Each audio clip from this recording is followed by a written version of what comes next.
tal, amigos? Después de recorrer Andalucía y Castilla-La Mancha cruzando tierras de historia, hoy llegamos a una ciudad que muchos olvidan, pero que nadie debería perderse. Bienvenidos a Teruel. Teruel nos recibe con la escalinata del Óvalo, una obra monumental que no solo conecta la estación con el casco histórico, sino que nos introduce en el alma de la ciudad, el arte mudéjar, las leyendas de los amantes y el mestizaje de culturas que definen su esencia. Construida entre 1920 y 1921 por el ingeniero turolense José Torán de la Rad, esta escalinata fue pensada para salvar los 26 metros de desnivel entre la estación del ferrocarril y el paseo del Óvalo, pero también para embellecer la entrada de la ciudad. En lugar de una simple escalera funcional, Torán diseñó una estructura que fusiona el arte mudéjar con el modernismo, creando una bienvenida digna para los viajeros que llegaban en tren.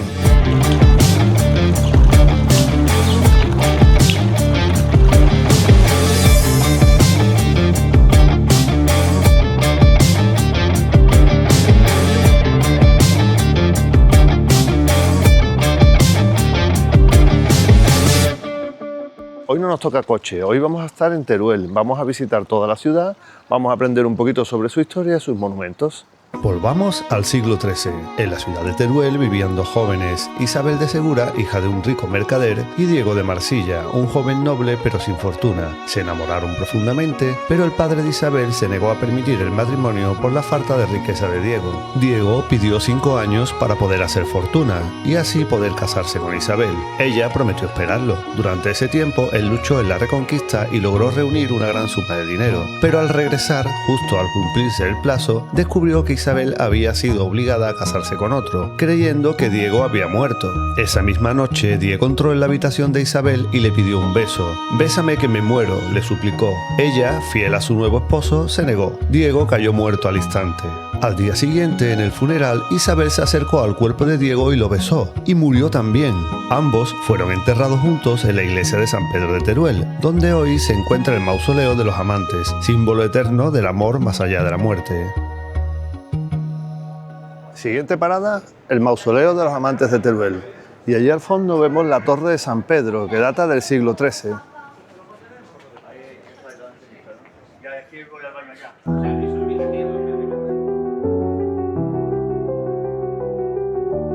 Este mausoleo es mucho más que un lugar de descanso eterno. Es el homenaje tangible a una de las leyendas de amor más conmovedoras de España. Inaugurado en 2005, este espacio fue diseñado por el arquitecto Alejandro Cañada para contar la historia de Isabel de Segura y Diego de Marsilla. El mausoleo está ubicado junto a la iglesia de San Pedro y forma parte del conjunto histórico que se puede visitar. Debemos destacar las esculturas funerarias talladas en alabastro por Juan de Ábalos, donde se muestran a los amantes tendidos con las manos extendidas pero sin llegar a tocarse, simbolizando el amor eterno pero imposible. Dentro de estas esculturas se encuentran las momias reales. Fueron descubiertas en 1550 bajo una de las capillas de la iglesia. Desde entonces se les ha rendido culto como los verdaderos protagonistas de la leyenda.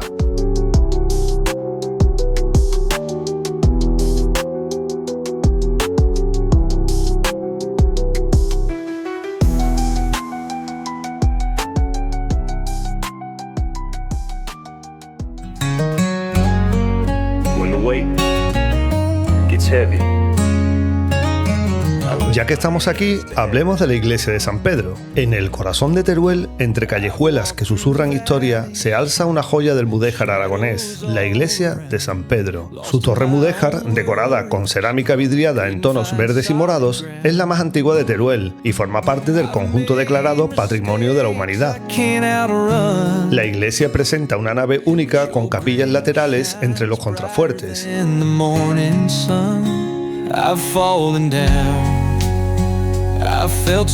Destacan el retablo mayor, las vidrieras coloridas y la capilla de los Santos Médicos, con esculturas renacentistas de Gabriel Joy.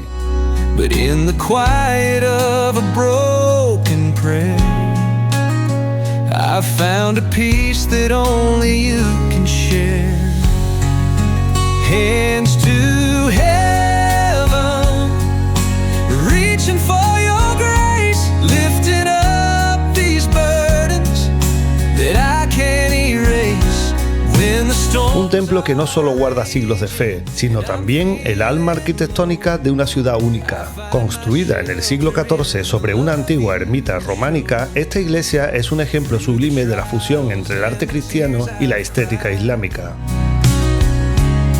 Your mercy finds me where I try to hide. Durante el siglo XIX, el interior fue remodelado al estilo neomudéjar modernista por Pablo Monguió.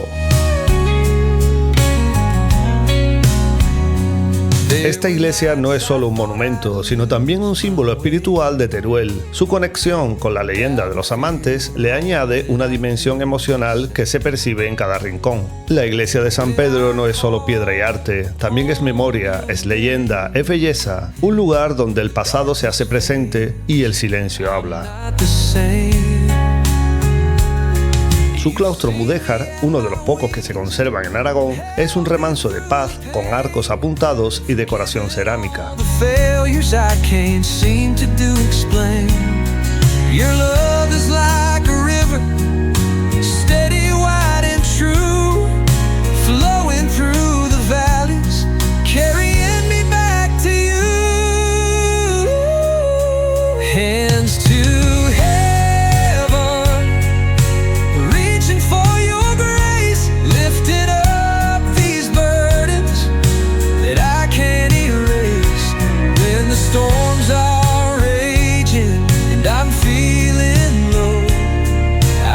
Subimos a su torre para poder disfrutar de su campanario y dar un paseo por su balconada perimetral. Esta estructura tiene un carácter defensivo, ya que esta iglesia se vincula al grupo de las llamadas iglesias fortaleza. Este tipo de arquitectura religiosa tenía funciones tanto espirituales como estratégicas, especialmente en contextos de frontera o tensión militar.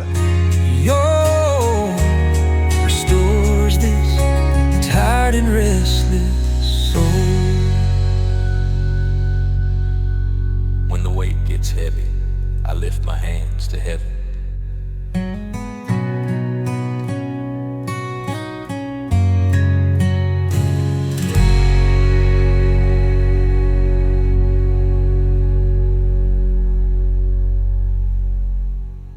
Dejamos atrás el mausoleo de los amantes y la iglesia de San Pedro, visita que os recomiendo al 100%, sobre todo que hagáis la guiada, ya que os enteraréis de muchísimos más detalles y subiréis al campanario. Es hora de reponer fuerzas, y este es el lugar ideal, la Plaza del Torico, ya que está rodeada de bares y restaurantes. Pero mientras encontramos un sitio, os cuento un poquito sobre la historia de este sitio. La Plaza del Torico es el corazón palpitante de Teruel, y no solo por su ubicación céntrica, sino por su historia, su encanto y su simbólico protagonista, el Torico. En el centro de la plaza hay una columna con una pequeña figura de un toro coronado por una estrella. Aunque es diminuto, es el símbolo más querido de la ciudad. Según la leyenda, durante la Reconquista en el siglo XII, las tropas de Alfonso II siguieron a un toro guiado por una estrella. El lugar donde se detuvo fue elegido para fundar Teruel. Esta historia está representada en el escudo de la ciudad, con el toro y la estrella como protagonistas. La columna del Torico es también una fuente, con 4 caños en forma de cabeza de toro. La plaza fue creada en 1858, reemplazando una plaza anterior del siglo XVI, diseñada por Pierre Verdel, el ingeniero que canalizó el agua en Teruel. Tiene una forma ovalada y ligeramente inclinada, lo que le da un aire muy particular. En 2007 se remodeló con un diseño moderno que incluye adoquines con líneas luminiscentes, creando una atmósfera acogedora y vanguardista. La plaza está rodeada de bares, terrazas y vida local, ideal para sentarse a tomar algo y ver pasar a la gente.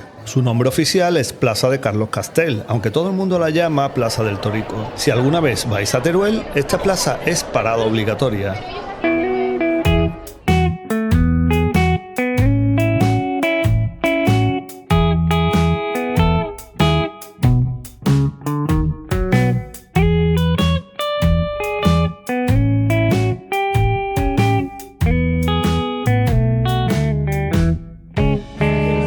Tras un bonito y animado paseo por la Plaza del Torico conociendo sus historias y curiosidades, encontramos nuestro paraíso particular. Buenos pinchos, gran carta de vino, cerveza fría y un cachopo que quita el sentido. ¿Qué más se puede pedir? Eso sí, el local es pequeño y no hay lugar para sentarse tranquilo. Por otro lado, esto se compensa con el buen ambiente y el personal del establecimiento. Un trato amable y cercano que hace sentirte en familia.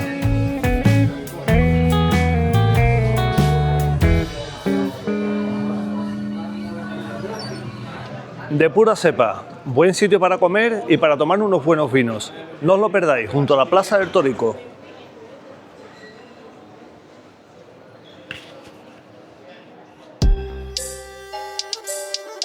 Con las pilas recargadas continuamos nuestra ruta por las calles de Teruel. Dejamos para el final el plato fuerte, aunque en este caso es un plato combinado, ya que nos va a llevar a diferentes puntos de la ciudad. Pero empecemos por el principio. Si habéis llegado hasta aquí es porque os interesa la historia y el arte. Así que la siguiente explicación a muchos os sobrará, aunque nunca está de más un pequeño repaso.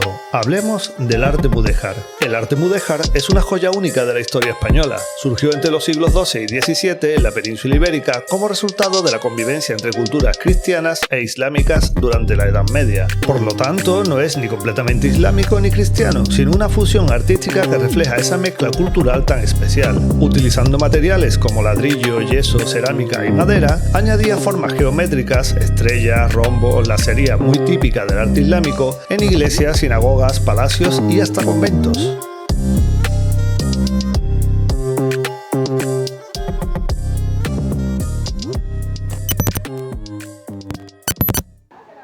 Después de comernos un cachopo impresionante y un cafelito muy rico, es hora de ver su catedral. Se trata de un edificio gótico mudéjar del siglo XIII. Allí donde las piedras cuentan secretos y el aire huele a siglos vividos, se alza una señora de ladrillos y fe, la Catedral de Santa María de Mediavilla. No es una catedral cualquiera, es como esa abuela sabia que ha visto pasar imperios, guerras, amores imposibles y sigue ahí, firme, elegante, con ese aire de yo sé más que tú, pero no te lo voy a decir de golpe. Su historia arranca allá por 1171, cuando el románico mandaba y las iglesias eran más sobrias que un lunes sin café. Pero Teruel, que nunca ha sido de quedarse quieta, empezó a transformarla poco a poco, como quien reforma su casa sin tirar lo antiguo pero metiéndole chispa nueva. Así llegaron los siglos XIII y XIV y con ellos el estilo mudéjar empezó a colarse por las grietas, como un susurro que se convierte en grito. La torre campanario, por ejemplo, es una joya que parece sacada de un cuento morisco. Ladrillo, cerámica vidriada, formas geométricas, todo en ella parece decirte mírame bien que tengo historia, y luego está el cimborrio, esa estructura octogonal que se alza sobre las trompas como si quisiera tocar el cielo sin despegar los pies del suelo. Fue obra de Martín de Montalbán allá por el siglo XVI y es puro equilibrio entre lo gótico y lo plateresco. Pero espera, que aún no hemos llegado al plato fuerte. Cuando ya parece que nada más te puede sorprender, alzas la vista y ahí está, la techumbre, la capilla Sixtina del arte mudéjar. No es exageración, es justicia poética. Un techo de madera policromada del siglo XIII que te deja sin aliento. Pinturas que mezclan lo divino con lo cotidiano. Ángeles, músicos, escenas medievales, personajes que parecen salidos de una novela de caballería, todo con una precisión y una belleza que te hacen pensar ¿cómo narices hicieron esto hace 800 años? Es como si el alma de Teruel estuviera suspendida ahí arriba, flotando entre colores y formas, recordándonos que el arte no necesita mármol ni oro para ser eterno, solo necesita pasión, manos sabias y madera de los pinares de Albarracín. Así que ya sabes, si alguna vez te preguntas qué es el mudéjar, no busques definiciones, ven a Teruel, entra en su catedral y mira hacia arriba, ahí lo tienes, puro arte, pura vida.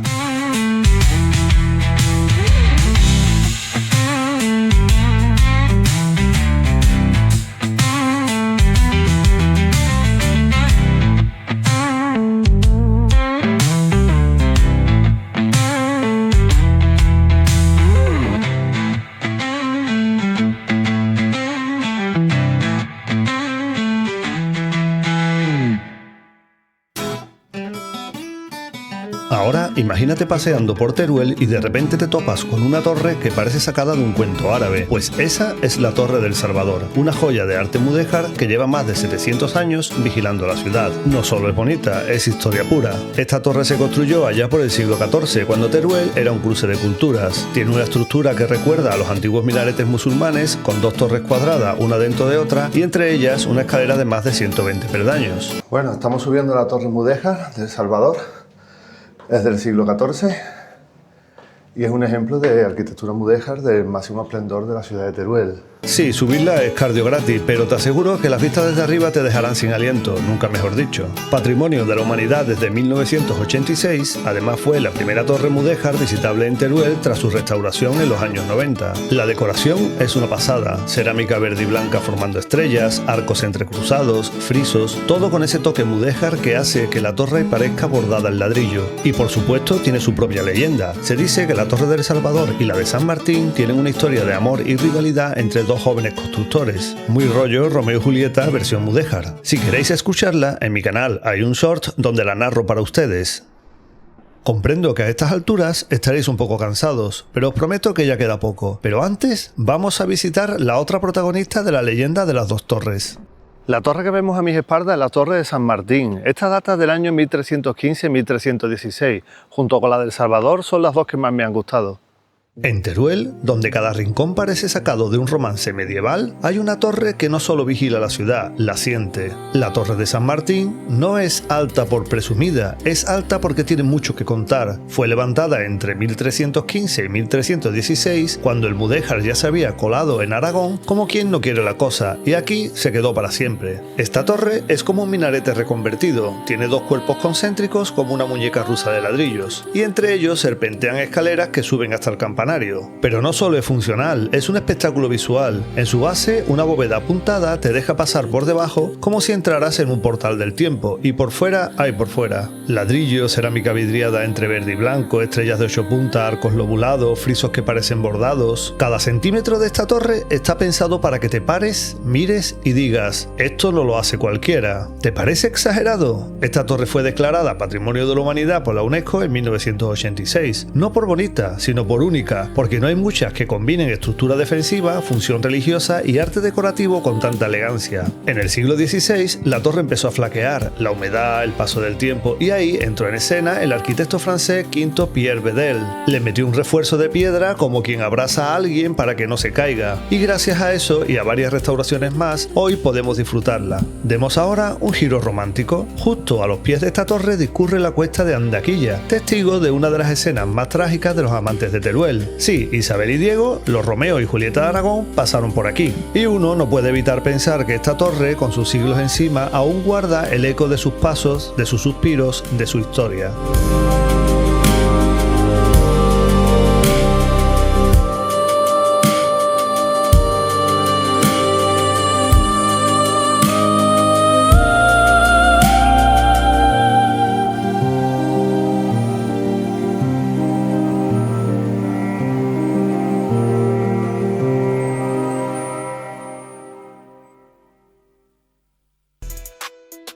Imagínate Teruel en el siglo XVI, calles empedradas, vecinos cargando cántaros y una ciudad que, aunque preciosa, tenía un problemón: el agua. Hasta entonces se dependía de aljibes y pozos, pero eso no daba para tanto. Así que el consejo dijo, hay que traer agua como Dios manda. Y ahí entra en escena un tipo con nombre de novela, V Pierre Vedel, arquitecto francés, genio y figura. Este hombre ya había salvado la Torre de San Martín y ahora se le encargó algo mucho más ambicioso, la traída de las aguas. ¿Y cómo lo hizo? Con una obra que mezcla utilidad y belleza como pocas, el acueducto de los Arcos. Construido entre 1537 y 1558, este acueducto no solo traía agua desde la Peña del Macho, a más de 4 kilómetros de distancia, sino que lo hacía con estilo. 2 niveles de arcos, 6 arriba, 2 abajo, como si fueran compases de una sinfonía de piedra. Y no solo eso, también servía de viaducto, permitiendo cruzar el barranco que separaba a la ciudad. O sea, doble función, doble mérito. Y lo mejor es que no se hizo a lo loco. Se usaron más de 12.000 arcaduces de cerámica, 140 arquetas, minas subterráneas, una red hidráulica que aún hoy impresiona. Vedel no solo pensó en traer agua, pensó en cómo hacerlo bonito, porque sí, el Renacimiento también llegó a Teruel y lo hizo en forma de acueducto.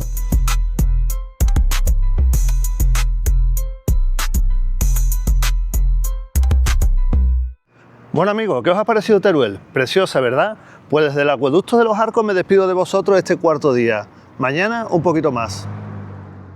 Y cuando cae la noche sobre Teruel, todo se vuelve más íntimo. Las luces se encienden como susurros, las piedras se calman y la ciudad se transforma en un poema lento. Ya no hay prisas, ni turistas, ni ruido, solo tú y ella. La plaza del Torico se queda quieta, como si escuchara tus pasos. La torre de San Martín se alza en silencio, vigilando desde su eternidad, y la escalinata, esa joya que une el pasado con el presente, parece invitarte a quedarte un poco más. Teruel de noche no se muestra, se revela, te habla bajito, con leyendas, con ecos de amantes, con el murmullo del acueducto que aún recuerda el agua que lo cruzaba. Es como si la ciudad te abrazara sin decir nada, solo con su presencia. Sé que ya me había despedido antes, pero hay ciudades de las que cuesta trabajo partir, meter los recuerdos en la maleta, cerrarla y dejar atrás estas calles sin saber si algún día volveré a pisarlas. Me quedo un poco más y mañana nos vemos. Mañana, viaje de vuelta. Hay una sorpresa, ya la veréis. Hasta mañana.